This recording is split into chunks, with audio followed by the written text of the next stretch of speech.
on that store. The Brooklyn store is going to send your picture to their network of cameras, and they'll recognize your face and see if you went in any of the other stores. Let's say I stole at both of them. I only got caught here.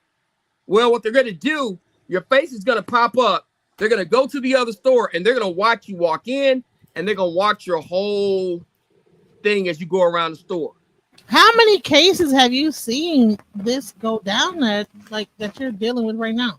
Man, all the time. I tell my clients now, I say, man, listen, the way you guys were taught to commit crimes, that's over. That's over. Because there's so much stuff that I could tell you, and I'm glad we're having this conversation. Like, I'll give you an example. Let's say I go buy a car to tote the note lot, right? And let's say I go commit a crime in that car, and the license plate comes up, right? Well, I don't own the car yet, right? The car is titled to the tote the note company a lot, right? So you know what the police do? They go to the tote the note company, and then they ask about the car, but they're not just asking about the car. You know what they're asking for? Remember back in the day, you could buy a car from a tote the note lot, not pay for it, and hide it? Right. Guess what they got in them? They got trackers in them right now, right? Right. Mm-hmm. They go to the tote the note lot, get the tracker data that's in the tote the note. They go get it from them. So let's say I get away smooth, but they got a clip of my license plate. I go, oh man, got away and they didn't catch me. But they clip my license plate. And let's say, okay, I'm gonna go over there. Or let's say they didn't catch my license plate. Say I have a black Chevy. So they search all the black Chevys through their database, and they see Chacon Motors own one, and it's not far from the location I committed the crime at. They go to Chacon, they pull the data out of the tracker that's in the car. It shows you were at the location at the time that the crime was committed, because they sold you a car. Now they know who you are, and they got the tracking information from the car at the time that you were committing the crime. Then what they can do, they can take that data, go and pull your cell phone. They can match. Wait, without a warrant? Without a warrant? They can just pull your cell phone data without a warrant? Yeah, they're going to be able to, because once they realize, hey, you're a potential, it's probable cause is easy to get. It's easy to get. So once they start connecting you to the crime to the smallest amount, the judge is going to give them the ability to take things a step further.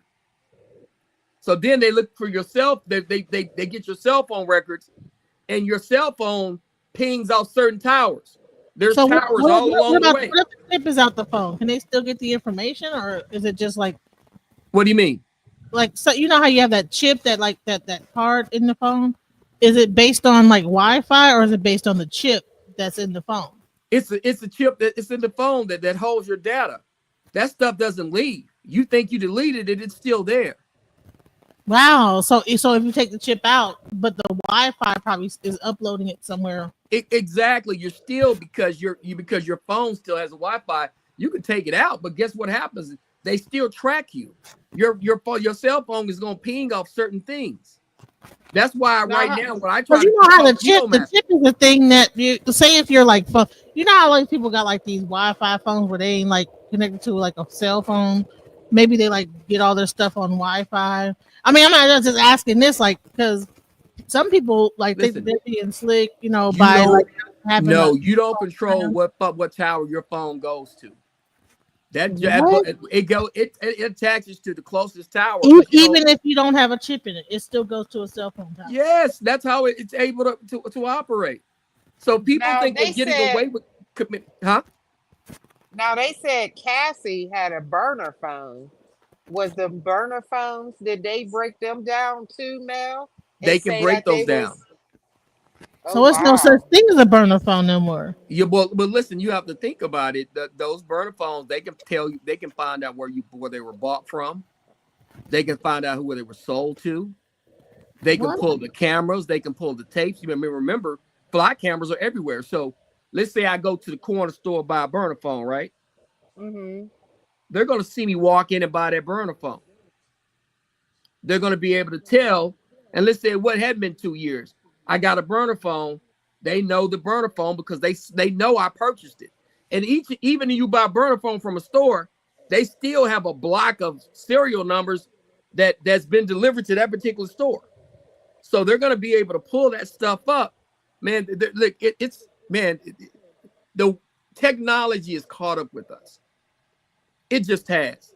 I had a murder case where there was two guys pimping a girl and another guy trying to pimp her. They got mad at the other pimp, but the other pimp had more money. So these two guys, the co-pimps, murdered the pimp. And they were able to track the girl going to his house, staying there for an hour. He had sex with her. She leaves. She leaves her location on the phone so they can find her. And there's text going between him and them. She walks out the house while he's in the shower. They drive into the community. He gets out the shower. They pull up in his house and shoot him.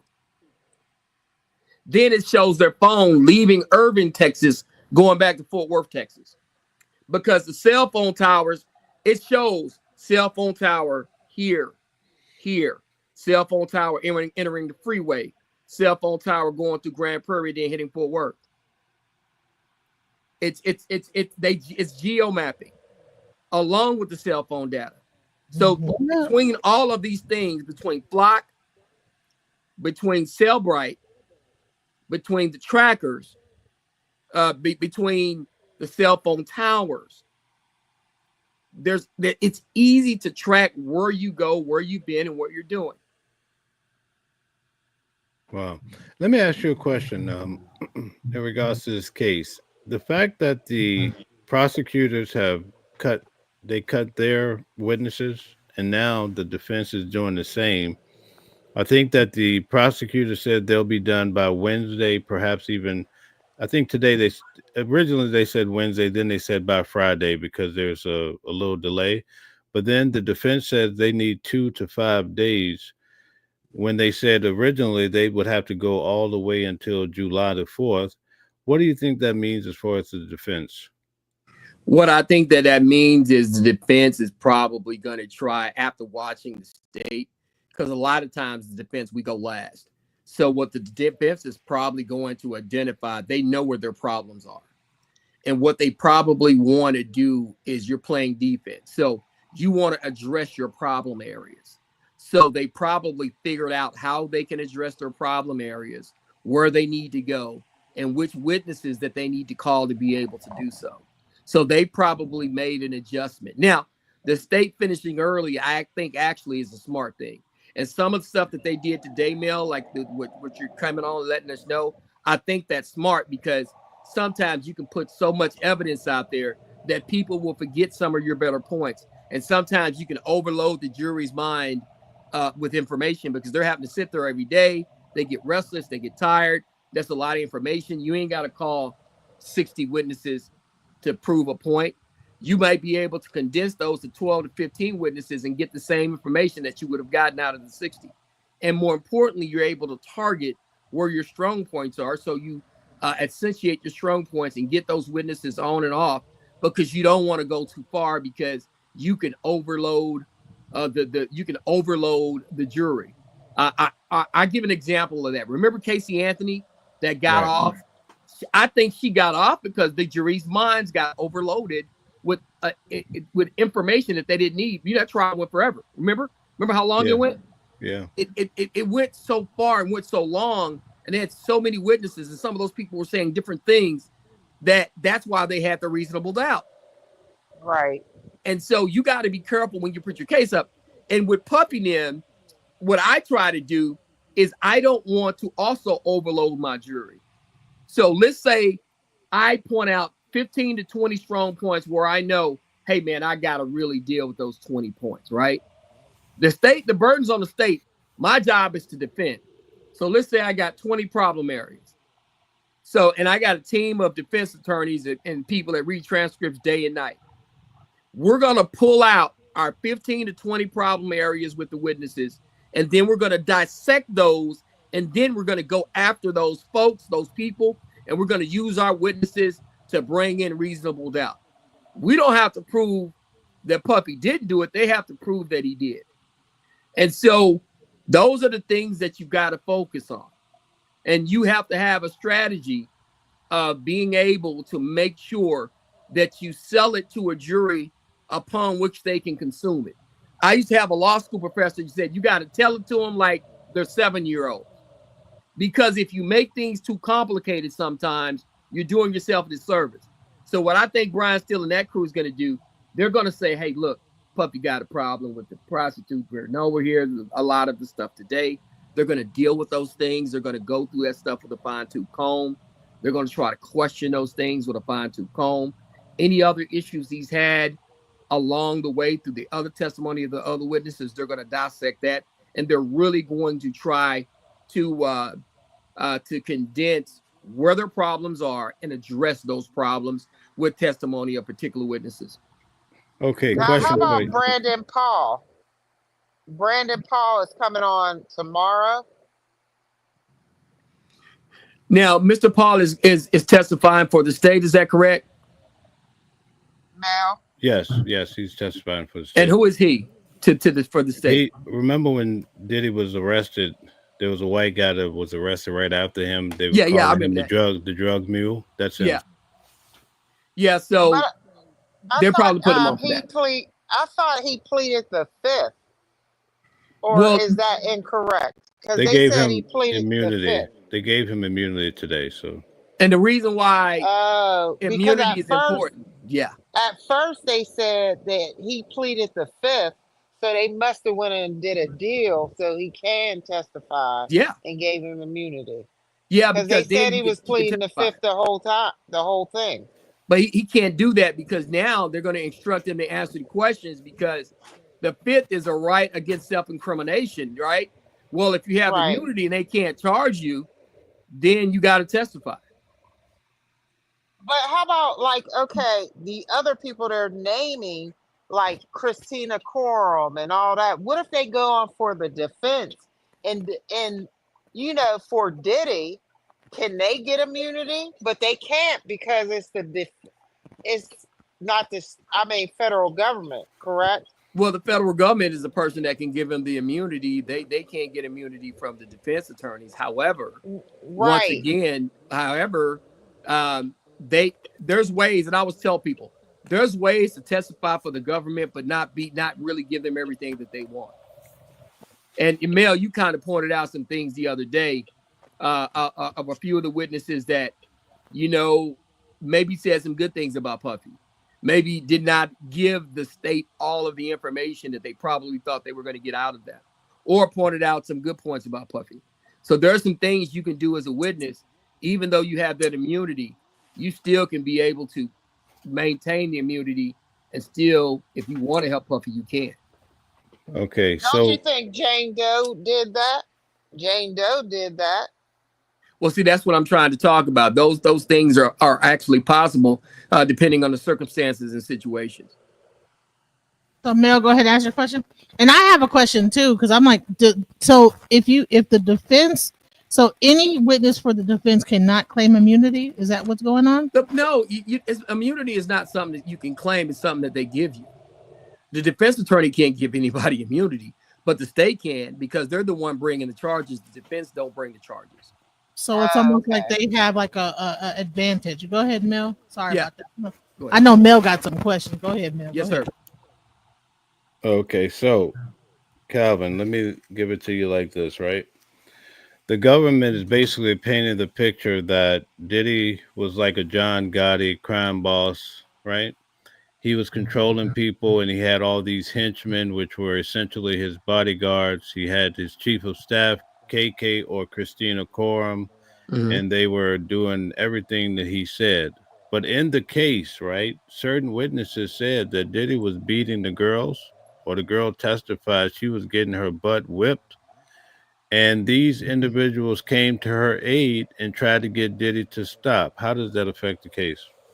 It really causes Diddy a problem because what happens is you're actually engaged in physical violence with somebody doing something maybe that they don't want to do.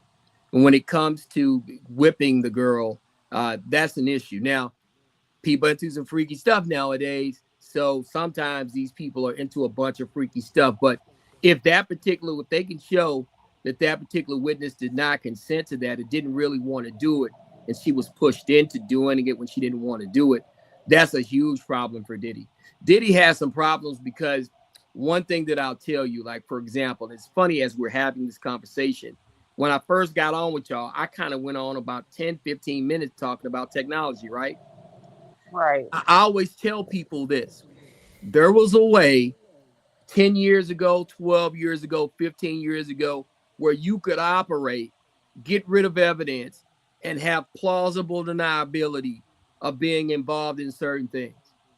But with technology, with body cams, with flight cameras, with Cellbrite, with geo mapping. Geo mapping is basically mapping a map out to where you were on Sunday from 10 o'clock to 11 o'clock. Remember that murder I told you about? They were able to show that the guys left Fort Worth at 10:30, got to Irving at 11, stayed there a couple of minutes, and from 11:05 to 11:40 travel back to Fort Worth. And it gives you the route that you took to get there. Wow. Technology has changed the game. So, for example, Diddy's been in the game a long time, right? And let's say 10 years ago, he had a team of folks doing things for him, making sure people didn't find out about certain things, keeping certain things under the wrap. And you train your people that work for you to be able to do that so that it doesn't come out. Well, guess what? What you're not doing is training them for the new technology that's come out. And so now they're doing things in a way that may have worked 10 years ago, but 4 or 5 years ago, that stopped working. That's why, and I hate to talk about other cases, I'm talking about Diddy. That's why Big U screwed. Because the gang members in LA used to teach their guys how to commit crimes and kind of get away with it and stay out the way. Technology has killed that. Nowadays, I wouldn't even be a criminal. I'm going to be honest with you. It's so many eyes on you. There's so many ways to track you, so many ways to find who you are and where you're at and what you did. It's overwhelming. And when you got a Fed case, it's 10 times worse. Wow. That is crazy. Wow. You got to be careful. Mel, you go back and you say they're charging him like John Gotti, but he's not John Gotti. John Gotti had a criminal enterprise, but do you still think after all of this time you're in the courtroom that he has a criminal enterprise like John Gotti? Well, they basically are charging him with a RICO case, racketeering, right? Yeah. So there's the point of interest that I'm talking about. They're charging him on that level as though he has organized crime, organized enterprise. And you have to think about it. He's worth $1 billion. That probably's worth $1 billion. He has a lot of people working for him. Yeah, but I still don't see no trust me, it don't matter whether let me just say this. I'm gonna just say this. We are not legal professionals. We don't see it. Here's a legal professional.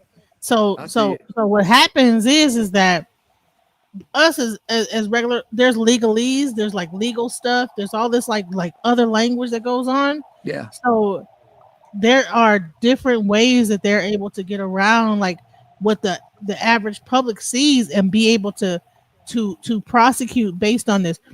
This is one thing I wanted to ask. Is this about a legal precedent, setting the legal precedent so that therefore they're able to prosecute others? I think it can be, and I think that's scary. Yeah, it is. And I think that's scary. And I'm gonna tell you why. Because, and I don't want to sound chauvinistic, but there for years, men of power and influence have done what they wanted to do with women in ways that maybe we don't understand and we don't approve of. Right. But with that being said, there's also a group of women and a group of underclass that are willing to do whatever it takes to get that money. They're willing to have sex with whoever you want them to have sex with. They're willing to Correct. do Yeah. things sexually promiscuous that they wouldn't do in the past. They're willing to be number 3 on a totem pole, knowing he got 2 or 3 other women. They're Yeah. willing to do threesomes and foursomes and fivesomes. Hell, I see that. I see people doing that kind of stuff, and they ain't messing with nobody rich. They're just doing it. They ain't got no money, right? Exactly. Yeah. So, men of influence and power, we got to be careful about that because there's an issue that you got to think about. And once again, that's why I say, man, Russell went to the damn Bali. He ain't coming back. Russ ain't stepping foot over here no more. Oh, And no. so I'm just being honest with you because he's probably talked to a lot of models that were 17, 18 years old, just turned 18. And he probably was kind of, every get rid of one, talk to another 18-year-old. And then who knows what these people are going to say he did. And maybe he didn't do it. Maybe he did do it. But I always try to tell people, man, once somebody says you did something, and let's say you get found now guilty of that, they don't give you the press conference that you got when they said you did it. The stuff like that is hard to undo. And there's a lot of money involved. And I don't want to get into this, but I'm going to be very careful when I talk about this. As a Black man, when I see extremely musically talented men that are worth $1 billion, that have done $1 billion worth of business, and I see people are trying to sue them, pull them into lawsuits, bringing up stuff that happened 10, 15, 20 years ago, making the ability to be able to do that. I also have to use my third eye and say, why is this happening now? Right, crying like it just happened yesterday. This girl on the stand. Ooh, Well, Come see, on that's the issue we got to be careful about because, but as the men, you can't cry about, oh, well, they're doing this to me. Well, you partook in situations and behavior to put yourself in that position. Right. So I can't feel sorry for when you comes to that. But there is a huge transfer of wealth that's happening. And I'm going to give you 2 things. You're coming out to Diddy and Jay-Z, who are probably the most wealthy African-American men in terms of music in the country. So you're dealing with that. And then right now, the change in the music industry. Streaming music is a hustle. They're not paying these guys. Oh, no, it's going to be AI. It's AI now because now Timbaland just signed his first AI person. So they're getting rid of the old guard and getting over with the new. It's even worse. Yeah. It's worse than that because think about it. What the record companies have done now is they bought the streaming companies. And then they're only paying the artists a little bit. They're all part owners of the streaming companies now. And now they're paying the artists a certain amount of money per play. So who's keeping all the revenue? Owning your masters are not it's not going to bring you the money that it used to bring you from back in the day. No, it's not. Because it's not owned by a sole proprietor. Right. Yeah. Mel, you got a good question here. If you don't mind, Mel, asking why are Cowboys and Angels service legal, but it's legal to use the service? What do you think? I want to know that too. What do you mean Cowboys and Angels? What is that? So Cowboys and Angels was the dancing service that they used to hire these dancers. Yeah, that's right. I can answer turn into okay, go ahead. Let me answer that for y'all. Right. It's a service because really the only thing you're supposed to do really is dance. And what's happening is these guys are coming out and doing more than dancing. So Mel, to my argument yesterday, what happens is if I bring you in just to dance and people get all hot and bothered and then we decide to have sex, am I paying for the sex or am I paying for the dancing? But if they're a willing participant and they're agreeing to take the money for sex, how can you say that's like that's not the defense you want to use? They're not being trafficked. That's not the defense you want to use because prostitution is illegal. So it's not federally illegally though. It's only state illegal. So therefore, if you have a RICO charge and you're doing something illegal from the state charge, they can't charge you from a federal, right? Or is that like something that like gets muddy in the waters? Let me tell you. Let me tell you basically what it is. These escort services and dance services and modeling services, they're upfront typically for prostitution. But what's going to be the argument? If I'm Puffy, I'm going to say, hey, I just paid these guys to come dance.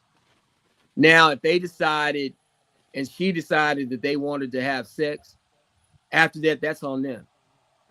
In addition to that, if there was no delineation between what's being paid to have sex, not have sex, if I didn't have sex.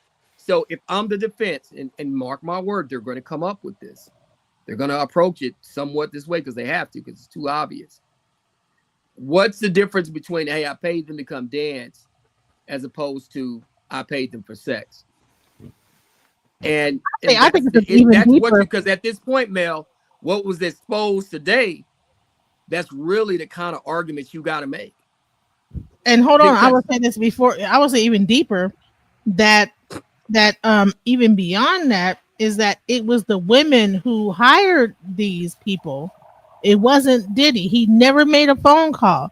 So no, that's not a good argument. He was in contact. I just want to clarify. He did at certain times. He did make the connections. And can I help y'all with one more thing?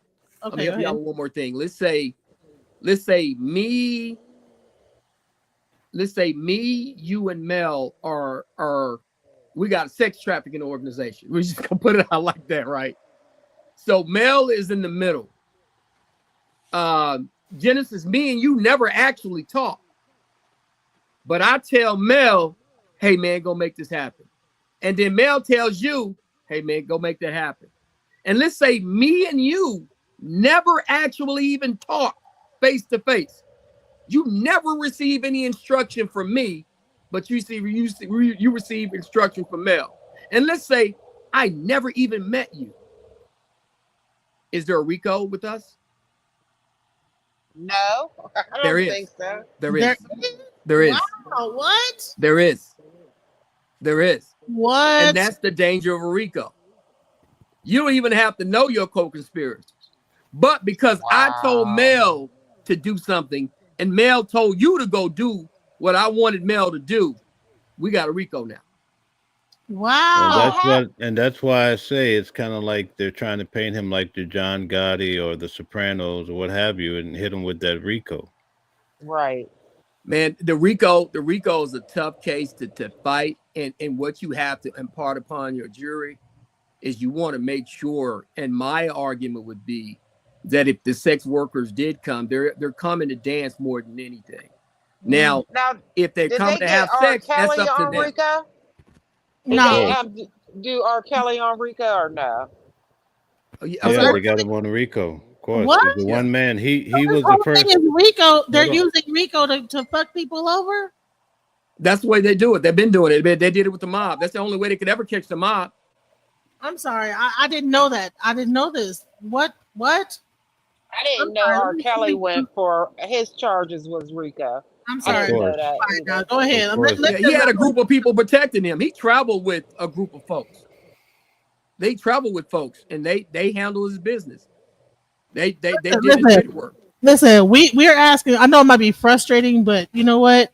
There might be some people that don't understand that what's going on, because I'm like, I didn't know that R. Kelly was a RICO. What? But well, you remember, it's some of the same things that are happening: the procuring of the girls, the bringing them to your house, making them stay there, not letting them leave. You know, and then you have to really think about, even with R. Kelly, when that girl didn't show up at the trial the first time he got in trouble, I knew probably what happened. And I'm not saying I would do this, but he probably put that girl on a train to travel to another state by train. They put her on a plane going out this country. Or they hit her somewhere where they didn't really use standard public transportation. And that's why they couldn't find the girl. Oh, but I know, listen, I don't want to interrupt Mel because I know he got like some real stuff. Listen, we're going to be quiet and let Mel and Calvin go back and forth, because I know there was some real other stuff that came out in this case this is crazy. Listen, I'm sorry that we're interrupting because I just didn't know Yeah. what's going on. I'm like, what? Yeah. So I'm kind of confused because we just covered the R. Kelly situation. They're saying that he felt like he got like he's getting like poisoned in prison and all this other stuff. And now that I know that he got a RICO charge, it makes sense now. He's in federal prison. He's not in state prison for this. Yeah, our show was yesterday, Calvin and I. This is your show, so rock out, ask your question. This is your time to do your thing. Yeah. So. And Mel, I'm glad that you're helping me point this out, ladies, because let me tell you something. There was a lot of things before I became an attorney, stuff like this, man. I was like, what? I don't even know that guy. How are you gonna put me in a case with him? But as I read and then I learned through the years, this is how they can take folks down. That's how they take gangs down nowadays. That's how they took John Gotti and them down back in the day, because they would never be able to catch them because the big man would always keep his hands clean. Yeah, but John Gotti had him, and then he had his captains. He had a whole organization. So they're trying to say it's Diddy, and then his employees is it like his co-conspirators, like his like like breaking it down like the mob. Yeah, like because that's what it is. But see, that's what you got to understand. If I'm Puffy and I want to get these freak offs done, I cannot get my hands dirty. So I gotta have a person to order the girls or order the guys. Yeah, but I can't put my finger around that. It's over a daggone freak off, and it's over Cassie and him. This is all stemming from Cassie and him. No, not true. Not true. Let me explain. Okay, let me frame it a little bit better for you, right? Because this is the argument that I've been hearing. So it's not just Cassie. You have Cassie. You have Mia. You have all these individuals that have, in some way, all these criminal acts have occurred, right? But here's the thing, Calvin. I want to ask you. Diddy has his business. He has a chief of staff. He has his security, and they run this operation of his legitimate businesses, right? But today in court, they're showing where Christina Korum, his chief of staff, is now getting involved in these men that are being flown from New York to LA. And when drugs need more drugs, she's facilitating different things in the background. How does that affect this case, being that she's not just running the company, she's also running his personal life that's consumed with these freak offs? And see, that's the problem that he's going to have, because he's involving his staff, his business staff, onto his personal side. And when I say personal side, I'm running Bad Boy Records, Bad Boy Entertainment. What do setting up freak offs do for the business? What is that doing for the business? That doesn't do anything with the business. What is hiding a tape or paying for a tape to make sure that it doesn't see the light of day, and I'm paying somebody $100,000? That's it. What does that have to do with the business? That's keeping Puffy out of trouble, not Bad Boy out of trouble, Puffy out of trouble. So now it becomes they're acting on a personal level for him. And see, this is the issue. There's a thing called, piercing the corporate shield, as they say. So you're no longer acting in your corporate capacity when you're trying to pay for tapes so that something personal doesn't get out about somebody. Once he hit that woman and you realize the crime has been committed, you're hiding that from on his personal level. He's doing a freak off at a hotel. He's there specifically to do a freak off, not for her to sing or to handle any business. And so those are the issues that Puffy's going to have. Now, somebody said none of these women are innocent. They knew what they was getting into it because they were doing it too. So why isn't women being charged? They did things for him and willingly wanted to. Because they got immunity. Number one, they got immunity, but a part of that is it's a great question. And when I say it's a great question, how can Hugh Hefner do what he did for years and nobody charged him with anything? Nothing. Why is Nothing. nothing? And I know, and I won't say how, I know that he was involved in a bunch of stuff with these women and making them do A, B, and C and expelling them if they did not. Oh, he had 3 women living with him before he passed. But he even younger women though, He even had younger more women, than that. but More than beneath, that. beneath the age. But believe it or I not, know that for a fact because you know what? I lived in Detroit. His actual person that ran his actual thing was a black woman from Detroit. I went into her house. She had all the Playboy Mansion stuff, and it was like younger women and stuff, pictures of younger women. It was great. It was crazy. But back in those days, it wasn't a big deal to be fooling around with younger women. So you could be like, I'll tell you this. I have a friend, very close friend of mine. I won't say his name because I don't want people to. He doesn't like people sharing this kind of stuff. He ended up having some issues when he was younger, and he ended up getting separated from his daughter because he was dating a woman from a wealthy family. The daughter ended up rebelling against that wealthy family. She literally lived in the Playboy Mansion for 3 years. And so I kind of know that Hugh Hefner, what he was doing is just another level. He had his own people doing some of the same things. Not saying that they were like this with Puffy, but he had people that carried out what he wanted to do and getting women and bringing them there and letting them go shopping and letting them live there. And see, that's the issue. The other part of it is Puffy is also very generous to these people that work for him. They're able to take the corporate credit cards. They're able to go buy this, buy that, live here, live there, travel here, travel there. They're able to get paid a particular salary. So they get used to a lifestyle. And so because Puffy is the person that's bringing it in, you always protect the king. So they go from being his business cohorts to making sure his personal stuff stays quiet. And then that's where the issue is going to be because they're no longer working at him in a corporate capacity. And they're protecting their own personal interests at that point, you know? And his personal Come on now. Because if I'm getting $10,000 a month, why would I like be dropping a dime on my person that's giving me $10,000 a month?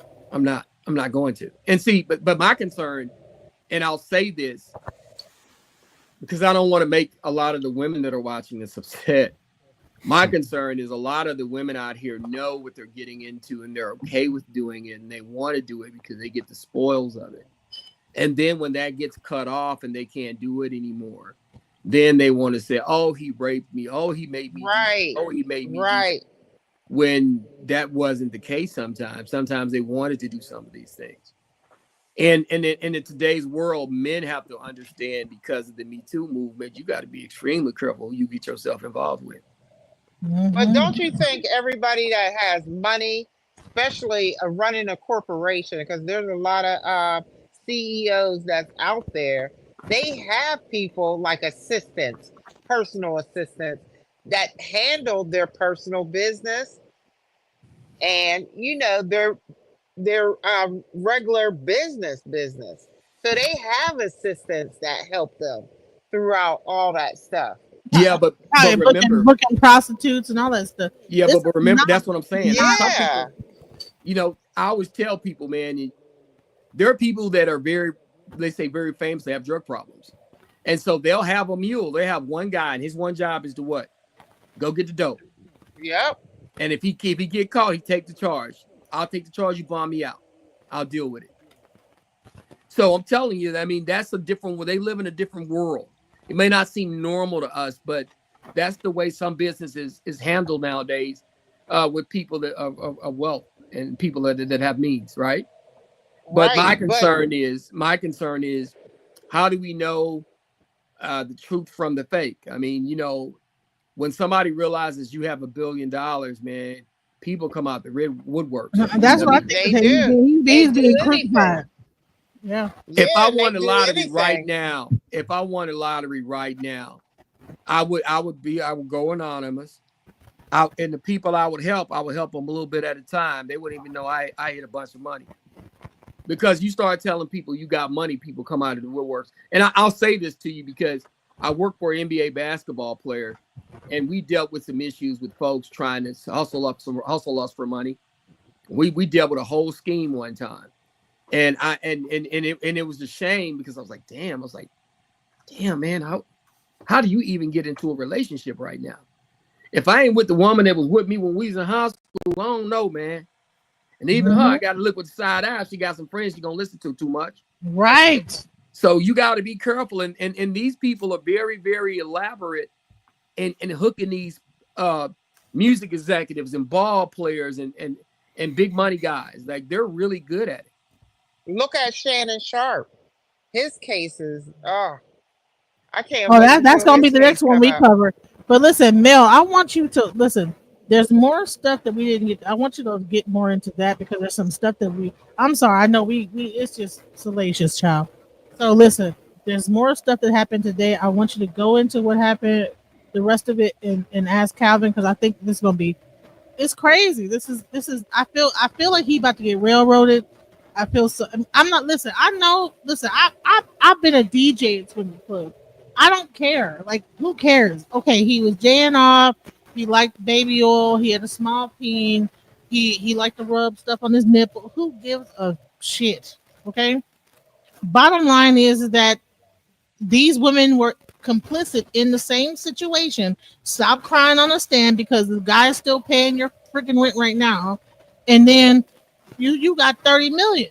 So to me, I'm like, what is going on? Like, what is the problem? Like, what are you crying about? Like, were you crying because you got you still getting your rent paid 10,000 a month?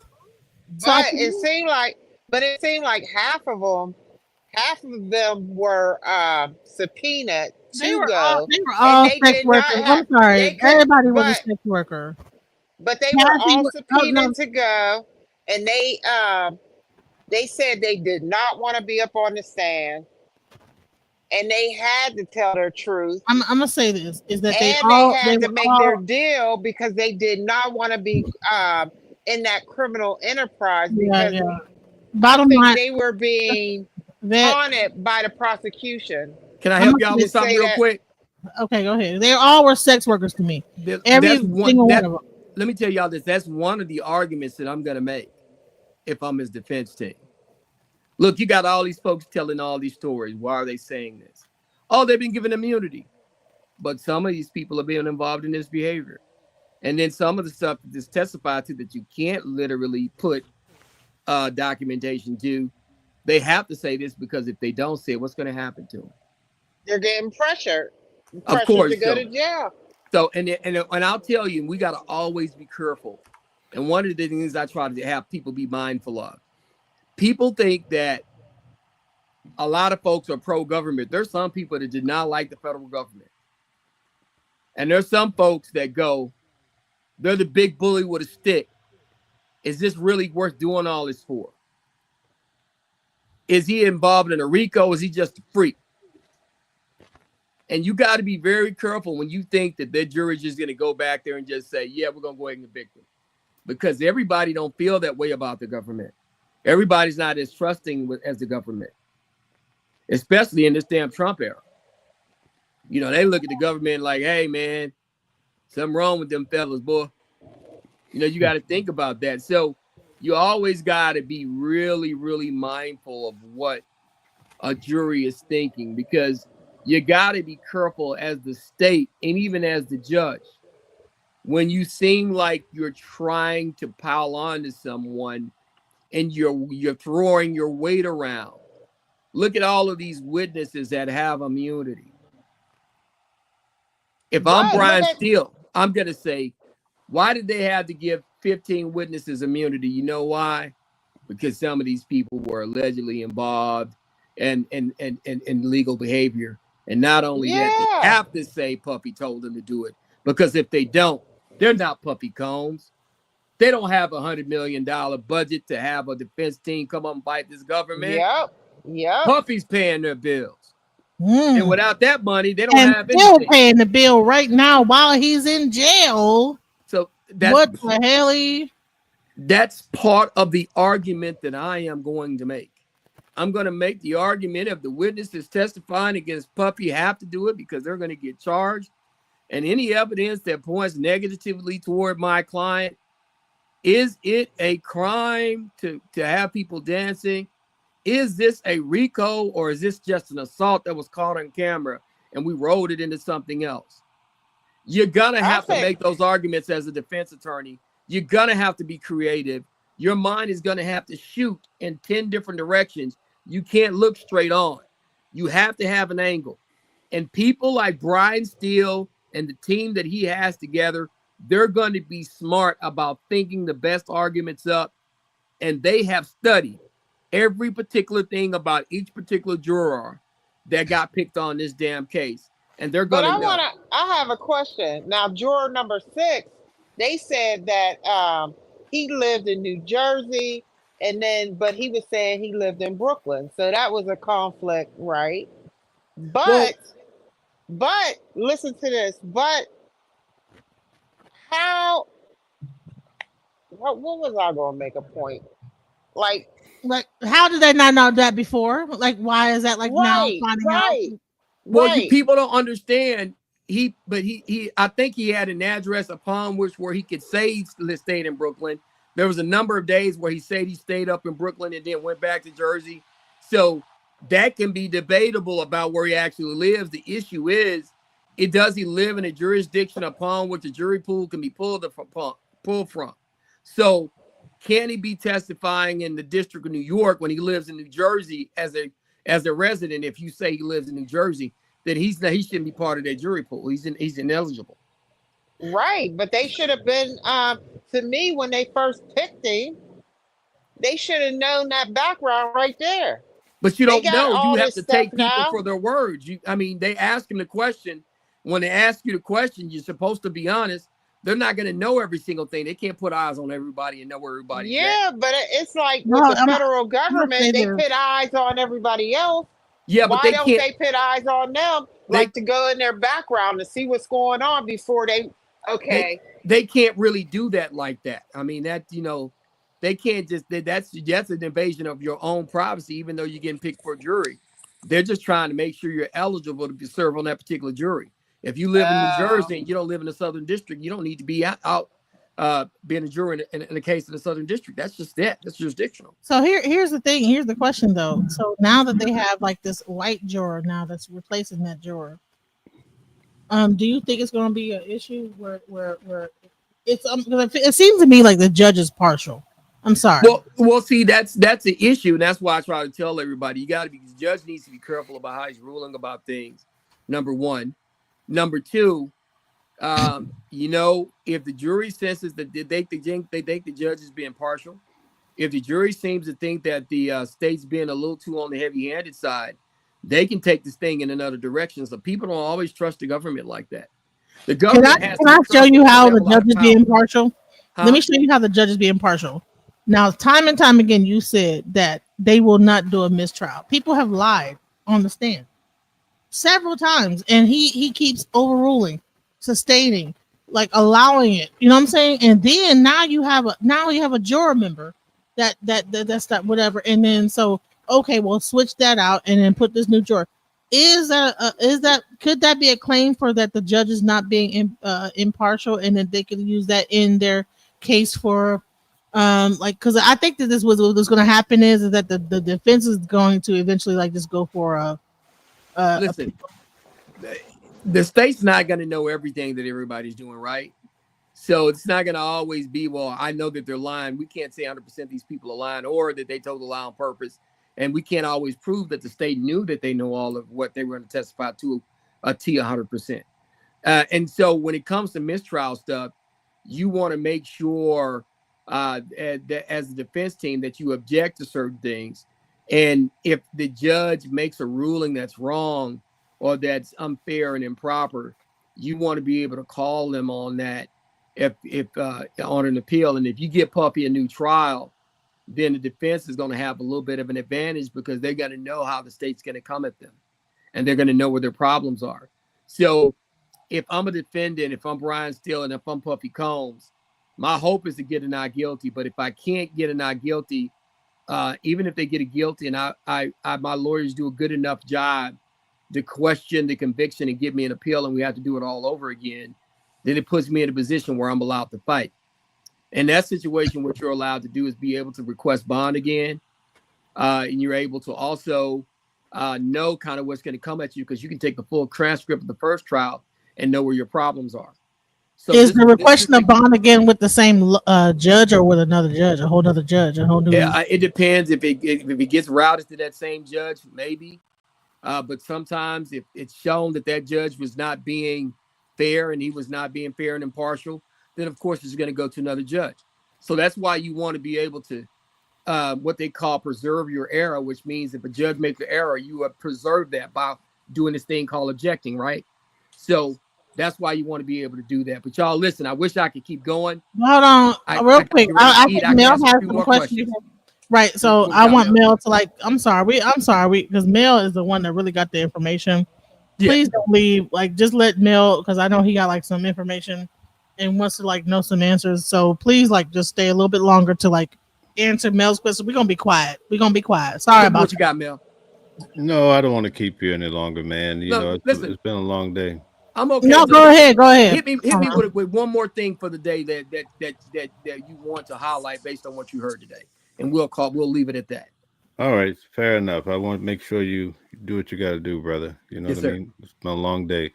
So in court, the prosecutors, they had a chart that they put together that shows all of the going back and forth between Diddy, KK, and the different security guards and so forth. The agent came from the Southern District, and basically she said that the trial team put this chart together. Under cross-examination, Tenny Garagos highlighted, which I thought it was very good. They allegedly put all of the transcripts from the text messages between the parties that were in the circle.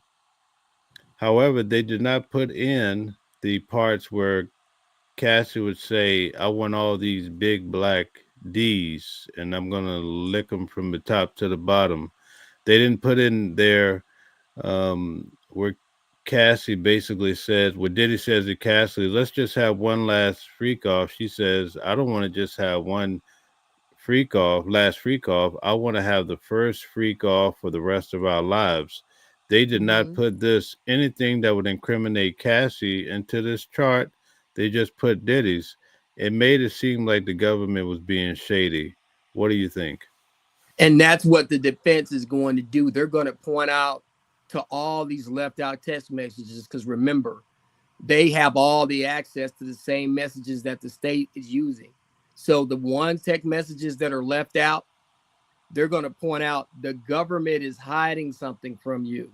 The government is making Cassie seem like she's an angel. She's a willing participant in this. She's actually directing Puffy to order her some men.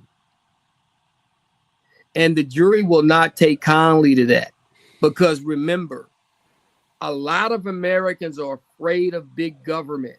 They're afraid of Big Brother watching over them, telling them to do A, B, and C, cheating the system, not including text messages, not including messages and contacts, only sharing the stuff that helps prove what they want, as opposed to they're supposed to be finders of justice, right? So if you're a finder of justice, you don't not include information that's supposed to give the full story. So you don't want to cherry pick only messages that are going to hurt Puffy and intentionally leave out messages that help him. And if I'm Brian Steele, I'm going to point that out. I'm going to say, look, this is what they do. The government is lying to you. They have all this power. Look at these text exchanges, but they're not putting Cassie's in there. They're not telling you how she ordered it, how much she wanted it, and how many more times she wanted to do it. And she got 30 million on top of all of that. So I'm going to make those arguments as a defense attorney.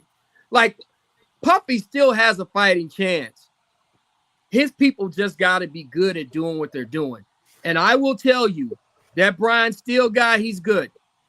I don't just throw it out. Oh, yeah. He Brian good. Steele is good. He good. I watched him on the Young Thug case. Yeah. He's good. He's very good. And I'm gonna tell you, you put an attorney on TV like that, and he knows he can make a name for himself, and he's gonna give you his best, because he knows It's an advertising ploy for him and the rest of the people that ever want to hire him in his life. He can make a career off one case. His But I retainer like went up to Brian $500,000 now because of dealing with Young Thug and Puffy. Think about it. Why you think Oh, Puffy yeah. hired him? And here's another thing is that I want to ask this. Hold on. I want Mel to ask one more question because I just know that Mel got some more information. No, I'm done. I've emptied did? the chamber. All right, Yeah, so and I'm gonna tell y'all, listen, we can hold on, definitely real do this. quick. Go ahead. Quick. I want to ask one last question, right? One last for the So- day. You good. You know me. I'm like, I just want to know the information. So, all right. Excuse me. When it really comes down to it, you have. I'm sorry, I lost the question. Give me a second. Don't just give me a second. Hold on. I had a good question. Oh my God! Please don't leave. All right. So, let me calm down. So let me ask you a question while she gets it together. Do you think good. we have a RICO or not? I think we possibly have a RICO.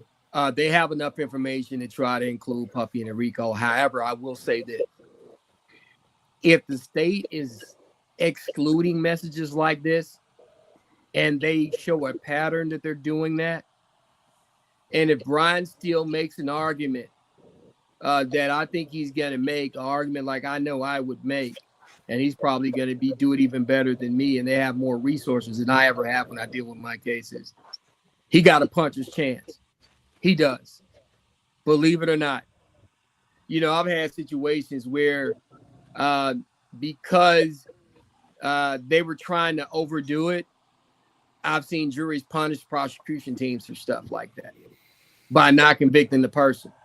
Because you got to understand, when the state or the federal government does stuff like that, to like not include messages and try to teach a jury, oh, look at all the stuff Puffy did, but there's 30 or 40 text messages showing that the person wanted to do it and you left it out. They look at themselves as being in that seat, not being able to fight. So you got to understand that even though Puffy's a man of means, they're looking like, man, what if it was me in that seat and I didn't have the money to fight just like that? And I have these lawyers to find those additional messages because I didn't have time for that lawyer to look for them and find them and be able to use them. You got to be real careful that even though the state probably is doing a good job of making their case, they got to be careful about overdoing it. And they got to be careful about not including everything in these exchanges of circles of messages in these circles. That's something that they should not be doing. That's something that they could get punished for by a jury. But isn't it hard for the jurors, to be even to be focused on just that when they go home every day? Like they're not in a secret location, so their mind can just be focused on the trial and not be biased towards everything.